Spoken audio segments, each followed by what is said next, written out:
நடிகர்கள் மோகன்லால் மற்றும் மம்முட்டி ரெண்டு பேருமே மலையாள திரையுலகத்தில் முன்னணி நடிகர்களாக அடுத்தடுத்து வெற்றி படங்களை கொடுத்துட்டு இருக்காங்க. தயாரிப்பாளராகவும் ஒரு சிறந்த செயல்பாட்டை இவங்க மலையாளத்தில் பண்ணிட்டு இருக்காங்க. இந்த நிலையில் மலையாள இண்டஸ்ட்ரியில் இப்போ தொடர்ந்து அடுத்தடுத்து நிறைய பிரச்சனைகள் வந்துட்டு இருக்கு.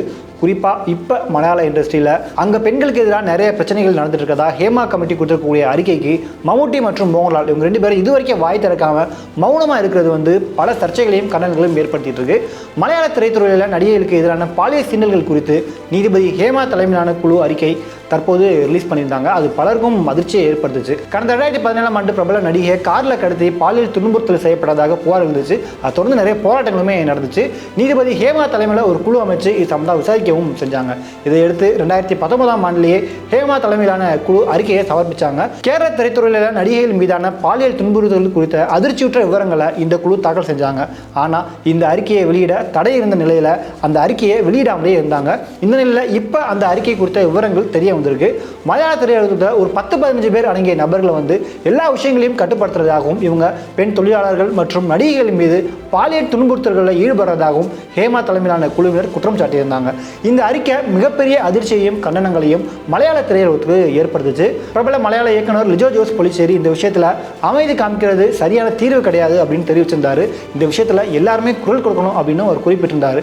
அவருடைய இந்த கருத்தை பாராட்டி பேசின பிரபல மலையாள நடிகை தீபா தாமஸ் முன்னணி நடிகர்கள் மம்முட்டி மற்றும் மோகன்லால் இந்த விஷயத்தில் மௌனம் காமிக்கிறது கேள்வியும் எழுப்பியிருந்தாங்க. இது போன்ற ஒரு மிகவும் கண்டனத்துக்குரிய ஒரு விஷயத்தில் அவங்க ரெண்டு பேரும் மௌனமாக இருக்கிறது குற்றவாளிகளுக்கு ஆதரவாக இருக்கிற மாதிரி இருந்திருக்கும். இந்த விஷயத்தில் குற்றச்சாட்டுக்கு உள்ளாகக்கூடிய நடிகர்கள் மீது கடுமையான நடவடிக்கை எடுக்கணும்னு லிஜோ ஜோஸ் கருத்தையும் தீபா அவர்கள் வரவேற்றிருந்தாங்க. மலையாளத்தில் இப்போ முன்னணி நடிகர்கள் அப்படின்னு கேட்டால் எல்லாருமே கண்ணம் மூடிட்டு மம்முட்டி மற்றும் மோகன்லால் தான் சொல்லுவாங்க. இந்த நிலையில் இவங்க ரெண்டு பேரும் இப்பவும் ஹிட் கொடுத்துட்டு இருக்காங்க. ஆனால் இப்போ இருக்கக்கூடிய பிரச்சனைகளுக்கு இவங்க ஏன் இன்னும் வாய் திறக்கல அப்படின்ற கேள்வி பலரையுமே சந்தேகப்பட வச்சிருக்கு. குறிப்பாக பல கண்டனங்களும் இவங்களுக்கு வந்துட்டு இருக்கு. ஒரு சீனியர் நடிகராக இப்போ இருக்கக்கூடிய நடிகர்களுக்கு ஏற்படக்கூடிய பிரச்சனைகள் பற்றி இவங்க ரெண்டும் செவி கொடுத்து கேட்கணும் அல்லது குரலாவது கொடுக்கணும் அப்படிங்கிறதா எல்லா தரப்பினுடைய கருத்தாகவும் இருக்கு.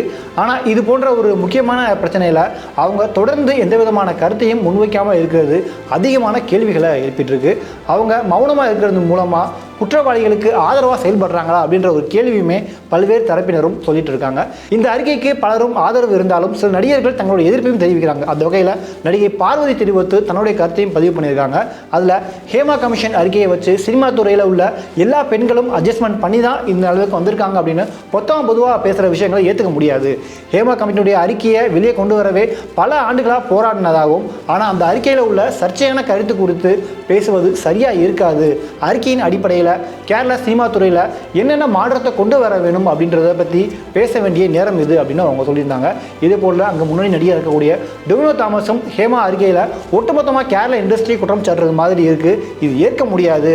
மலையாள திரையுலகம் மட்டும் இல்லாமல் உலகம் முழுவதும் இது மாதிரியான பிரச்சனைகள் இருக்கிறதாகவும் அவர் ரீசெண்டாக ஒரு பேட்டியிலையும் சொல்லியிருந்தாரு. இதே போல் மலையாளத்தில் இருக்கக்கூடிய இயக்குனர் ரஞ்சித் அப்படின்றவர் அவர் தன்னுடைய பொறுப்பை விட்டு விலகணும் அப்படின்னு பல்வேறு தரப்பினரும் கோரிக்கையை வச்சுருந்தாங்க. இதே போல தான் ரேவதி சம்பத் அப்படின்ற நடிகர் சங்க பொதுச் செயலாளர் சித்திக் மீது பாலியல் புகார் தெரிவிச்சிருந்தாங்க. அவங்க +2 படித்து முடிச்சிருக்க நேரத்தில் தன்னை சந்திக்க வந்த நடிகர் சித்திக் சினிமாவில் அப்போ வாய்ப்பு தருவதாக கூறி அப்போது என்ன பாலியல் பலாத்காரம் செஞ்சதாக அவங்க கூறியிருந்தாங்க.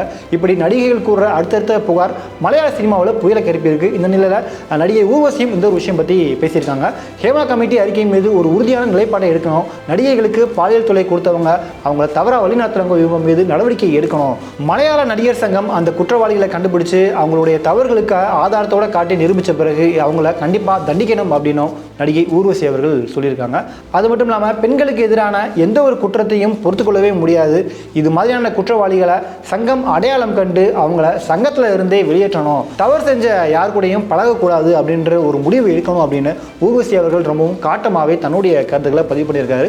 தொடர்ந்து மலையாள இண்டஸ்ட்ரியிலிருந்து பல நடிகர்கள் இயக்குநர்கள் அப்படின்னு இதுக்கு எதிராகவும் பொதுவாக நீங்கள் ஒத்துமொத்த இண்டஸ்ட்ரியுமே குறை சொல்லாதீங்க அப்படின்னு பலரும் இந்த ஹேமா கமிட்டியினுடைய அறிக்கைக்கு தங்களுடைய கருத்துக்களை பதிவு பண்ணிகிட்டே இருக்காங்க. ஸோ இந்த ஒரு விஷயத்தை நீங்கள் எப்படி பார்க்குறீங்க அப்படிங்கிற கருத்துக்களை மறக்காமல் கீழே கமெண்ட் பண்ணுங்கள்.